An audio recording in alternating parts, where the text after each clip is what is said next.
आप सभी को नमस्ते। आज हम लोग क्लास 12th की मैथमेटिक्स को यहाँ देखेंगे। यहाँ सारे चैप्टर्स के नाम हमने लिख दिए हैं। अब थोड़ा सा इंट्रोडक्शन हो जाए कि हमको इस साल 12th में क्या क्या चैप्टर्स पढ़ने हैं, क्या उसमें कंटेंट होगा। क्योंकि देखिए एक ये सबसे ज़रूरी चीज़ होती है कि इस साल हमें क्या क्या पढ़ने को मिलेगा। मन में भावना ये रखिए कि हम क्या क्या नया सीख सकेंगे, क्या पढ़ना पड़ेगा ये बोलिए भी मत। सबसे पहले देखें रिलेशंस एंड फंक्शंस। कोई आपसे अपरिचित नहीं है, क्लास 11th में आपने पढ़ा है इसको। थोड़ी और अलग चीज़ें, वहाँ सिर्फ रिलेशंस क्या है ये पता चला था, फंक्शन क्या है ये पता चला था, कुछ फंक्शन के ग्राफ्स देखे थे। यहाँ types of relation, types of function, इन चीज़ों को डील करेंगे। ठीक है, बहुत ही सिंपल चैप्टर ये भी रहेगा। फिर आता है इनवर्स ट्रिग्नोमेट्रिक फंक्शन। यहाँ ध्यान देने वाली बात देखिए कि इस चैप्टर का 2/3 पार्ट क्या है, ट्रिग्नोमेट्रिक फंक्शंस। अगर 11th में ट्रिग्नोमेट्री पढ़े रहेंगे तब इनवर्स समझ में आएगा। ठीक है, फिर तीसरा मैट्रिसेस या मैट्रिक्स आपकी बुक में दिया होगा। ये बहुत ही सिंपल चैप्टर है, हम लोग शुरुआत भी इसी चैप्टर से करेंगे। शुरुआत अगर हल्के हल्के की जाए तो फिर पूरे में इंटरेस्ट बना रहता है। तो मैट्रिक्स से शुरू करेंगे, फिर डिटर्मिनेंट और इधर दो, फिर ऐसे फिर क्रम से चलते जाएंगे हम लोग। ठीक है, फिर उसके बाद डिटर्मिनेंट, मैट्रिक्स से जुड़ा हुआ चैप्टर। डिटर्मिनेंट्स निकालना आपको काफ़ी काम आएगा, फिजिक्स में आपने 11th में यूज़ भी किया होगा काफ़ी। दोनों काफ़ी सिंपल चैप्टर हैं, आराम से हो जाएंगे। Continuity and differentiability, class 11th में आपने लिमिट्स एंड डेरिवेटिव्स पढ़ा होगा। ठीक, ये तीनों भाई हैं, लिमिट, कंटिन्यूटी एंड डिफरेंशियबिलिटी। ये तीनों जो हैं साथ में खेल कूद के बड़े हुए हैं। ठीक है, तो इन सारी चीज़ों को मिला के पढ़ा जाता है। कंटिन्यूटी आपके में बहुत ही सिंपल दी है, प्रूफ ऑफ। तो ये दुआ कीजिएगा कि कंटिन्यूटी से रिलेटेड एक क्वेश्चन आपके एग्जाम में आ जाए। ठीक है, अब आप समझ सकते हैं कि ये कितना सरल चैप्टर है। डिफरेंशियबिलिटी वगैरह में कुछ डिफरेंशिएशन जो आप सीखे रहते हैं क्लास 11th में, उनको याद रखिएगा। डिफरेंशियबिलिटी जो है वो हम आपको बता देंगे।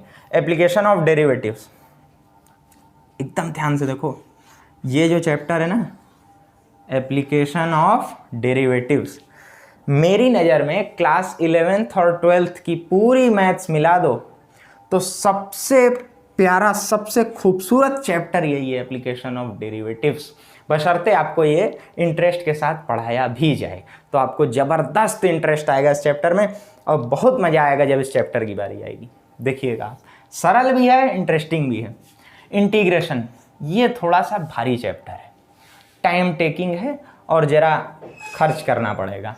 ठीक है, एप्लीकेशन ऑफ इंटीग्रेशन, इंटीग्रेशन जब तक नहीं आएगा इधर के सवाल नहीं कर पाओगे। कंसेप्ट समझ जाओगे, कंसेप्ट समझने में नहीं दिक्कत होगी। इतना इंटीग्रेशन तो कोई भी पढ़ा रहता है कि इसके कंसेप्ट समझ जाए, लेकिन क्वेश्चन सॉल्व करने के लिए इंटीग्रेशन अच्छे से पढ़ा हुआ होना चाहिए। ठीक है, डिफरेंशियल इक्वेशन, इसके लिए भी इंटीग्रेशन पढ़ा हुआ होना चाहिए। ठीक, इंटीग्रल कैलकुलस किया ये पूरा पार्ट है, इसीलिए इंटीग्रेशन पढ़ा हुआ होना चाहिए तीनों में। डिफरेंशियल इक्वेशन थोड़ा सा टेढ़ा पड़ता है, लेकिन अपन आराम से डील करेंगे। वेक्टर अलजेब्रा, क्लास 11th की फिजिक्स जहां जहां परेशान करती थी वो यही बंदा था, वेक्टर। इसी के कारण परेशानियां होती थी। अब आप इसको जाके यहाँ पढ़ेंगे। ठीक, 3D ज्योमेट्री, 3D का वहाँ 11th में केवल इंट्रोडक्शन था, यहाँ जरा ढंग से है, तो ध्यान दीजिएगा। लीनियर प्रोग्रामिंग, लीनियर इनइक्वालिटी वगैरह आप 11th में पढ़ ही चुके हैं, यहाँ उसके ग्राफ आप थोड़े और अच्छे से हैं। प्रोबेबिलिटी आपने क्लास 11th में पढ़ी है, स्टैटिस्टिक्स के साथ पढ़ी है। यहाँ प्रोबेबिलिटी जो होगी, स्टैटिस्टिक्स तो 11 में तो पढ़ ही चुके हो, अब उसके यूज से भी यहाँ प्रोबेबिलिटी और कुछ और चीज़ें भी हैं। तो ये भी मस्त चैप्टर रहने वाला है। 11th में भी आप बशर्ते प्रोबेबिलिटी आपने पढ़ी हो अच्छे से। तो ये सब देखो चैप्टर है। अब तुम सोचो क्लास 11th में 16 चैप्टर थे, यहाँ 13 ही है, कम है। लेकिन यहाँ इंटीग्रेशन है, थोड़ा इस पर ध्यान देना। ठीक है, इंटीग्रेशन जरा टाइम लेता है और थोड़ा सा टफ है, लेकिन आप छोड़िएगा मत, इससे जूझिएगा जरूर, क्योंकि ये जितना जुझाएगा उतना सिखाएगा भी। इसलिए इंटीग्रेशन छोड़ने की कभी मत सोचिएगा, कुछ भी छोड़ने की ज़रूरत नहीं, सब बहुत बेहतरीन है। 13 ही ठो चैप्टर हैं, सब सरल हैं, सब अच्छे हैं, और इसकी तो क्या तारीफ़ की जाए, अभी अभी की है हमने। कुछ चीज़ों का बस ध्यान रखना होगा, डिसिप्लिन अपना बरकरार रखिए, रेगुलर रहिए, जो भी लेक्चर्स आ रहे हैं देखिए। नहीं आ पा रहे हैं वैसे तो पूरी कोशिश रहेगी कि टाइम टू टाइम सारे लेक्चर्स पहुँचेंगे, लेकिन आप बुक से ज़रूर पढ़ें, बुक से ज़रूर कनेक्टेड रहें। मेरे भरोसे मत रहिए, बुक को पढ़ते रहिए। आपके पास बुक होनी चाहिए। NCERT की ले लीजिए जो आपकी टेक्स्ट बुक है। दूसरी आप ले लेंगे NCERT एग्जाम्पलर ले लीजिए, अगर पसंद आती है तो रिवीजन के लिए बहुत अच्छी बुक है। ठीक है, एग्जाम्पलर ले लीजिए। कुछ चीज़ों का ध्यान आपको ये रखना होगा कि टाइम वेस्ट करने से बचिए, ठीक है। टाइम को वेस्ट हम ये भी नहीं कर रहे हैं, टाइम वेस्ट करने से बचने से ये मतलब नहीं है कि आप पूरे दिन बस खाए पिए सोए अब 12th की बुक में लगे हुए हैं, हम ये नहीं कर रहे हैं कि सिलेबस की ही बुक में लगे रहो। टाइम वेस्ट करने की बात ये होती है ना कि कुछ नहीं कर रहे हैं, पड़े हुए हैं